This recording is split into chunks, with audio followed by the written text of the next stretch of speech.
Hold up, hold tight. We gon' fix this tonight. I'ma get you smooth together, like silk on a summer feather. Sharp like a suit, so clever. We gon' glide forever. Your walks will stumble, your vibes. Thank you for tuning in to another episode of the Smooth Together podcast. I'm your favorite go-getter and host, Mr. Do-It-All. And today, I have my main man, Andy, in the building. How you feeling, man? I'm feeling good. How about you? All right, feeling great. I'm definitely glad to have you on the show.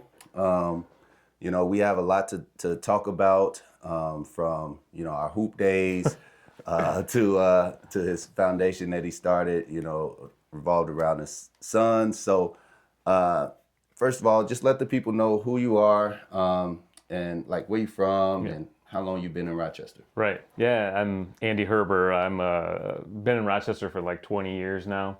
Okay. Crazy. I grew up in Green Bay.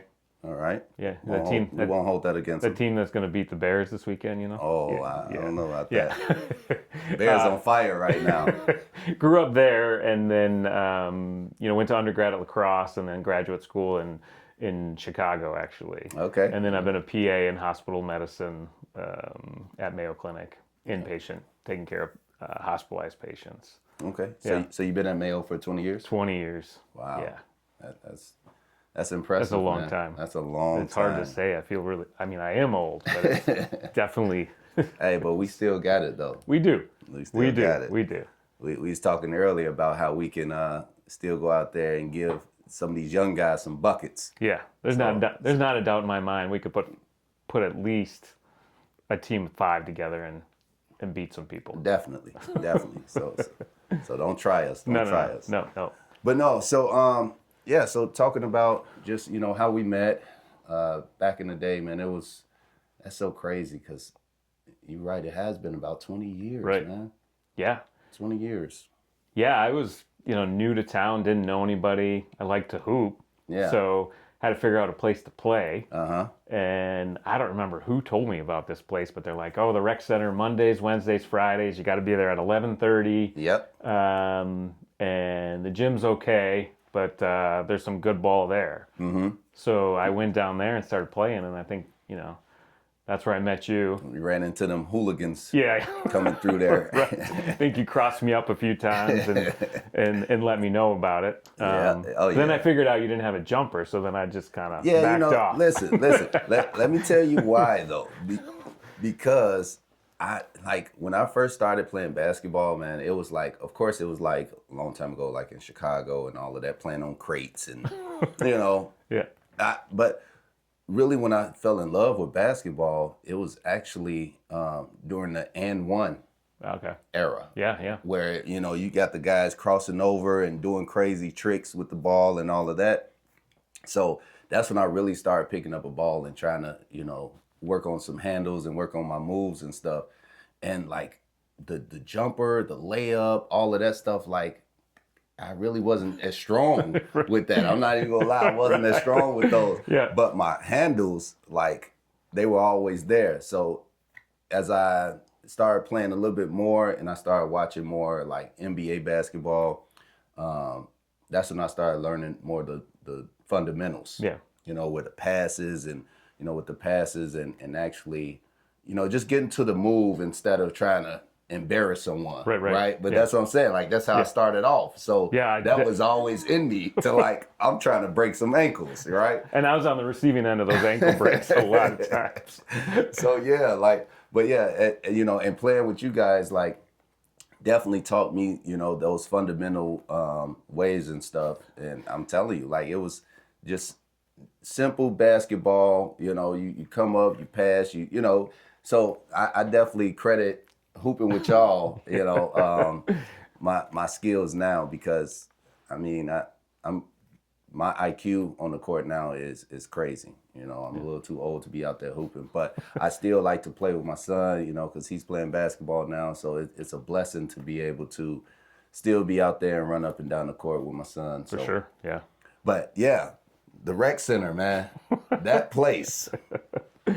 Oh man, That place was something else. for sure. Every week, every Monday, Wednesday, and Friday, you got so many different people showing up. You got, from young to old, all different walks of life, all meshed up into one hour and a half session of hoops. Yeah. You got the different courts going on. Man, there was some good times, man. Yeah. But there was a lot of education outside of basketball education. oh, you learned a lot about culture and everything at that place. Yeah, exactly. Yeah, it definitely opened my eyes up. It was very educational for me and something I definitely needed. Yeah. I mean, I don't feel like I learned too much there, but other than, of course, like the fundamentals of basketball and stuff like that. But it's stuff that I already knew, that I already experienced, like when it comes to, the discrimination and all of that stuff. Like we would come there and we will pay, then we'll go downstairs, and then next thing you know, like be some lady coming down talking about, where's your wristband and did you pay and all. It's like, lady, like, I paid. I just walked past you. Right. They were serious about their $3, $4, or $5 that they were getting for that noon ball. But that they certainly weren't putting back into making that gym pleasant. No. The money was not going back into the gym. No. Like the biggest update they had was like new tape on the floor and some wall paint. Yeah, right? yeah. They painted the walls. They shut the gym down for like 2 months or something like that. And then once we finally get back in there, it's like all we did was paint the walls and put some Thought we'd actually have rims that were actually leveled. Yep. Nope, just wall paint, man. Yep, that's it. That's and all where's we your got. wristband, kid? Yep, exactly. But no, it's so funny, man. Them was the days, man. I used to bring my kid, who's 11 now. I used to bring him in a car seat. Yeah, I remember that. Yeah. Yep. I'd come in. Yeah, you sit right here, buddy. Yep. Watch Daddy hoop. It was the days, man. Yeah. But no, so the reason I got this gentleman on today is to talk about what he have going on with his foundation. I probably gonna let you explain it because of course you'll be able to explain it a lot better than I can. But tell the people what it is you have going on and what you want to share to the world today. Yeah, no, I again, man, I appreciate the invitation. Love talking trash with you a little bit here again. It brings back a lot of great memories. For sure. Our foundation is the Super Herbert Bros Foundation. It's named after my 3 boys, or kind of how we constructed it, at least. Mm-hmm. But I loved medicine and taking care of people. I've always worked in healthcare, but I've always been taking care of other people. Until I started having kids, and then all of a sudden my kids started getting sick, and not like runny nose sick, or sore throat sick, but like my oldest, we were at my in-laws in Chicago, and he had a seizure, and for the first time in my life, it was my family that was in the hospital. So we had some tough times with him when he was going through seizure treatment and the MRIs and the EEG leads, those fancy, that they glue on your head, and all the medicines that you have to take to keep, your brain in control, and the side effects from that. So we lived that experience, and it was like the first time in my life that there was some real, adversity, illness, that it was, my family, my blood, not somebody else I was taking care of. It hit home. It hit home, right, yeah. So, thankfully we get him through epilepsy, meds. A lot of kids, when they have epilepsy, they outgrow it, which is a good thing.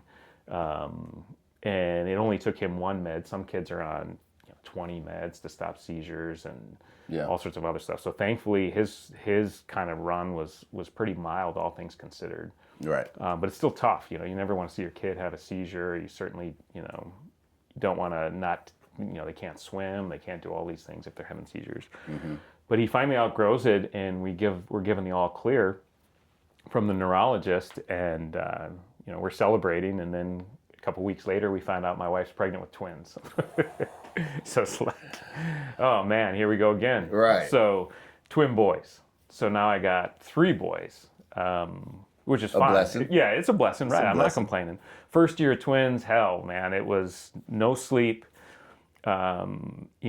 chaos, craziness, naps, diapers, and double that. Double right? So everything, all the toughness of a newborn times 2. Right. After just going through the tough times with the seizures with my oldest. Right. So we finally get through that phase. So they start pre-K or preschool, and all 3 boys are out of the house. So my wife and I are like, whew, finally, we can right? breathe. We can breathe.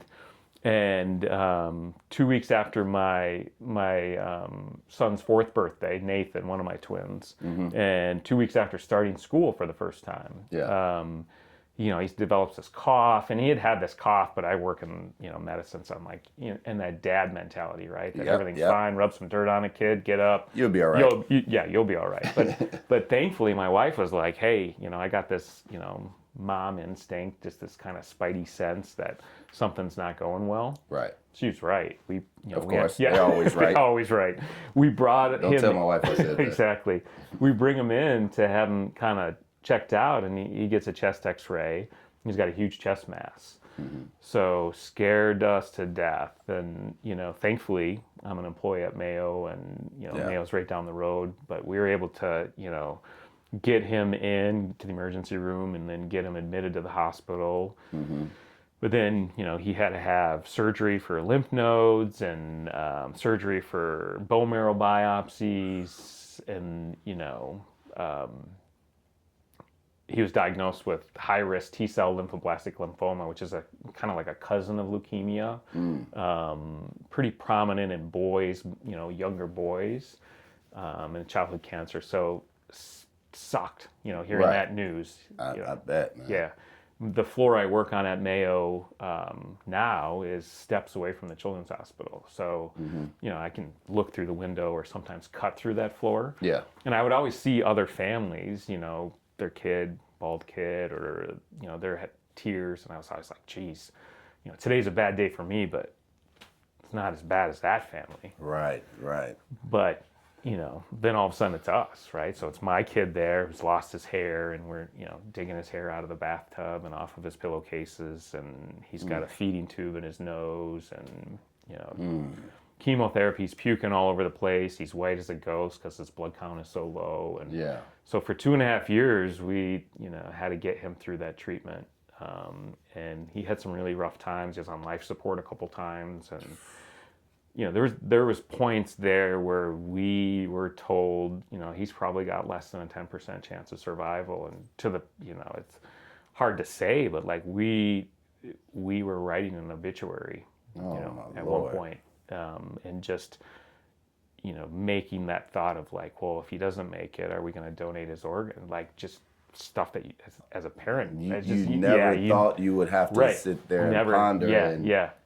And that early on in life too, like, and then to be going through all of it in like my place of employment. So I'm like taking the elevators up and down, and I'm like running into people, and people knew we were going through that crap, but like, and people were great. It brought us stuff in the hospital, but it's just a surreal, that elevator, like to this day, when I ride that elevator, I just flash PTSD. back. A lot of PTSD. Yeah, I bet. So, but thankfully, we're you still work in that area. I still work in the area. Still steps from the Children's Hospital. I walk by those and see that he was in childhood cancer. Is a lot of hospitalizations. Like you try to do as much of it from home. Like even to the point where I was giving him chemotherapy at home, which sucks as a dad. Like you're pushing this med into him, and he's puking, and it makes him sick, and loses hair. And you're the dad, and you're doing it to him, or you're the parent, and like, but.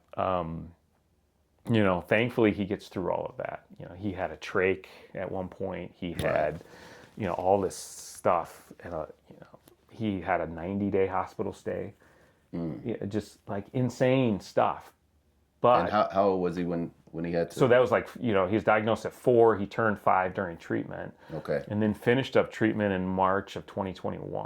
Okay. So, that's 2.5 years of our life of just living, at times minute to minute. Yeah. Yeah. Sleeping on the floor in the hospital. And even though we lived like 7 miles away. Yeah. Or 7 minutes away, I should say. There's no way in hell we were going to leave his side. Yeah. And so, neighbors are watching my other boys.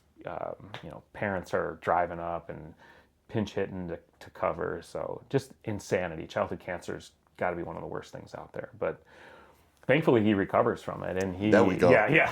That's what I needed. Like, I know. I sorry. please tell me some light at the end of this tunnel, because we just went Yeah. down a long, dark one. Through like miraculous care, from everybody at Mayo, the physical therapists, the nurses, the physicians, the PAs, the NPs, the custodians, like Right. every role there, just like, perfect care. Yeah. And they dug him out of one of the deepest holes I've ever seen, and I'm so thankful for it. Yeah. And now he's an 11-year-old in 5th grade, and getting good That's lovely. grades, and saying 6, 7 all the time, like all the man. day. It's just crazy. I don't even get that shit.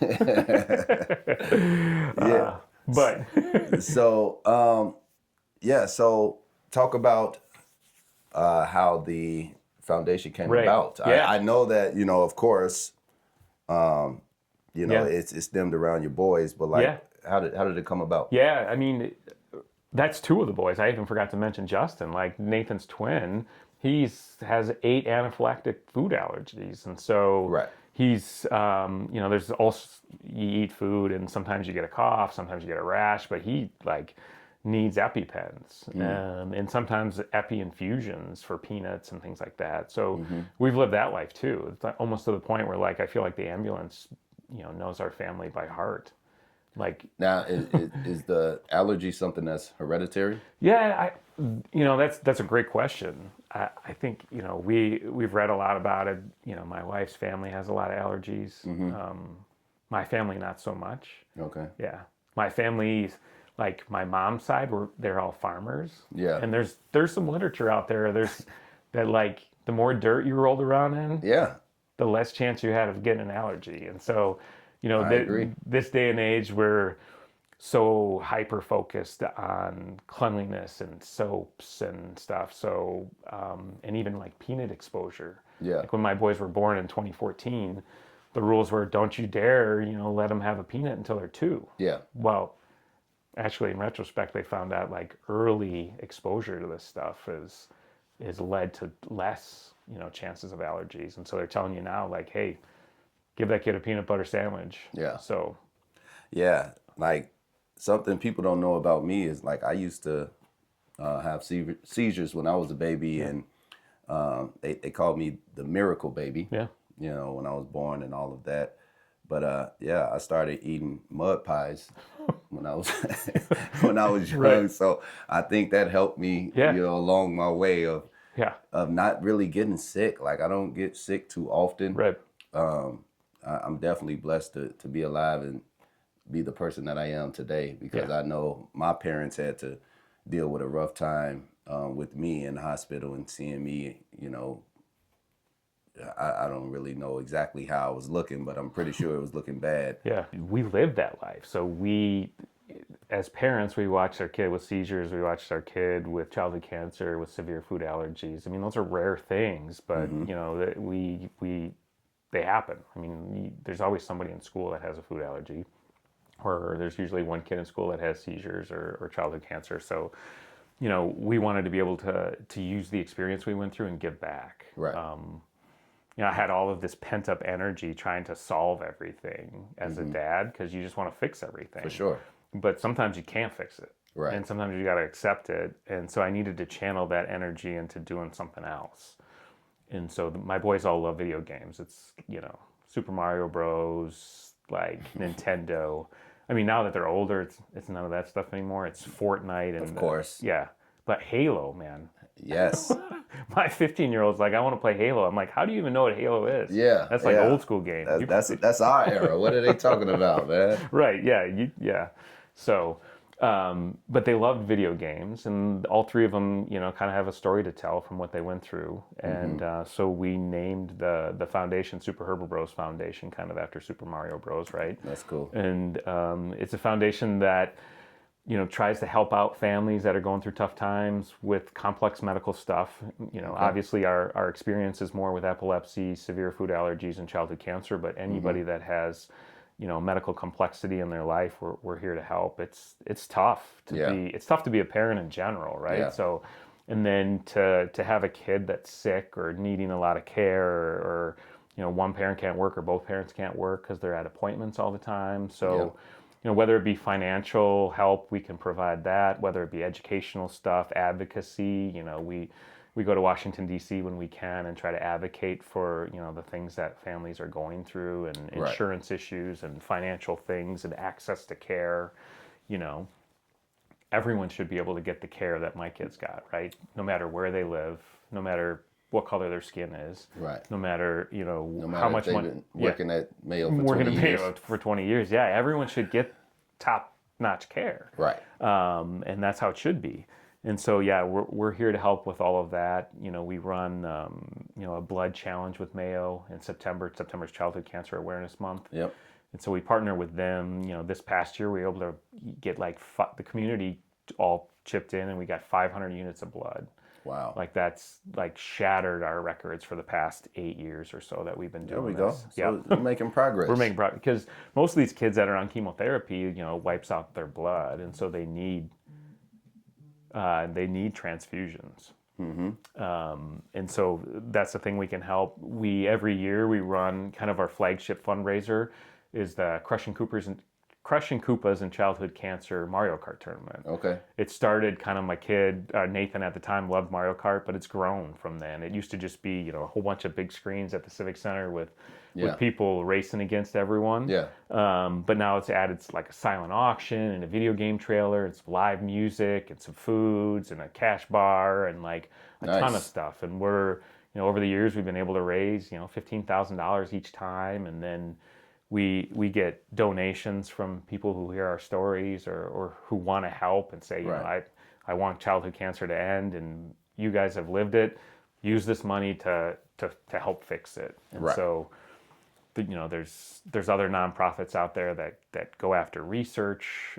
So we help fund that. There's some that help with car payments and mortgage help. Schooling help for kids, birthday presents, anything like that. So yeah. I feel like, we're definitely blessed to have gone through all of that. I always say I'm like the luckiest unlucky guy. Yeah. Because, man, all three of those boys going through that was certainly unlucky. Yeah. But, man, to be able to go through it and to be able to have a supporting career that gave me a year off to help get them through that, good, insurance, and then minutes away from top-notch quality care. So can't beat it, man. Can't beat that. Couldn't ask for a better inconvenience. And, right.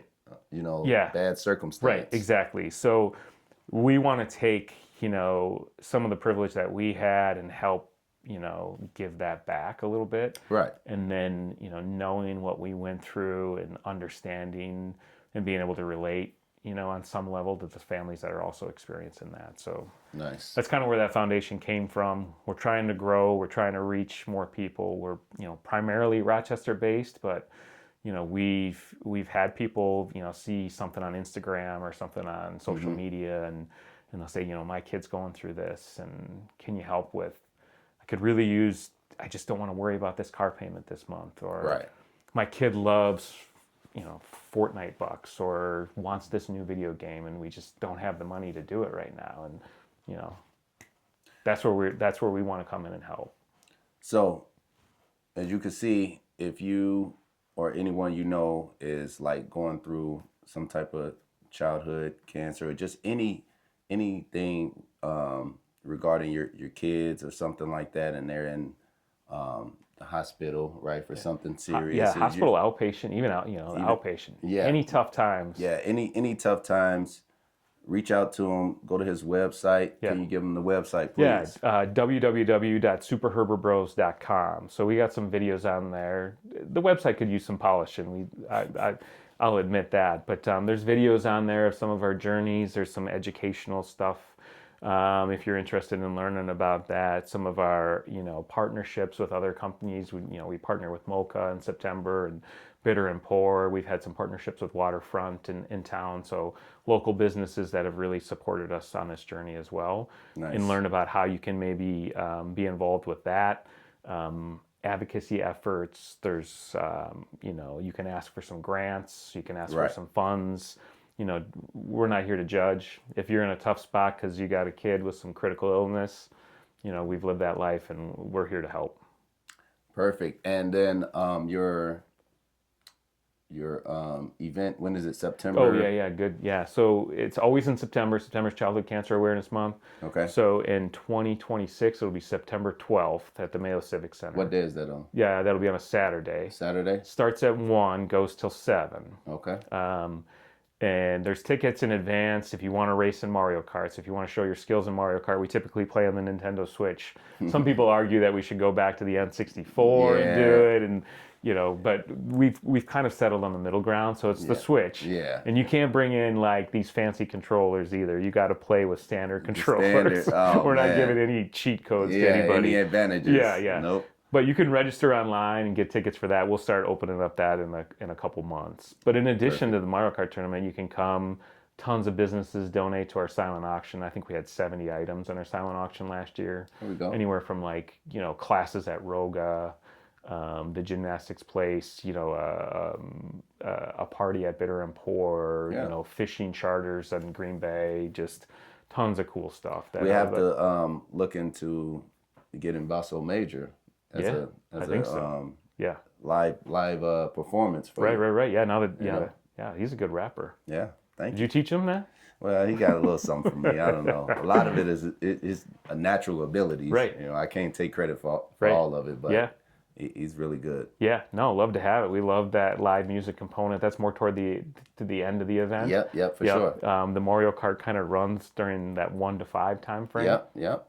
And then while you're waiting for your next race, there's little side games to do. We have like a Plinko board and Bozo buckets. You remember the Bozo game show back then? Yeah, Bozo, for sure.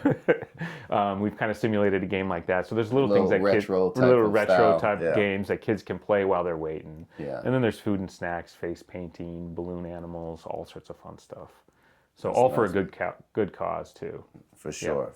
Yep. So mark your calendars for that date, September 12th, 1 to 7. Mayo Civic Center. Mayo Civic Center. All right. Yeah. 2026. They have a basketball. They have the arena there. If you and I want to maybe. Oh yeah, a little 101. Yeah. I'll For hit charity. you up with a little that fadeaway jumper. With my headband on, of course. Yeah. You got to bring the headband back. Right. Come on, man. Sweat gets in my eyes. Yeah.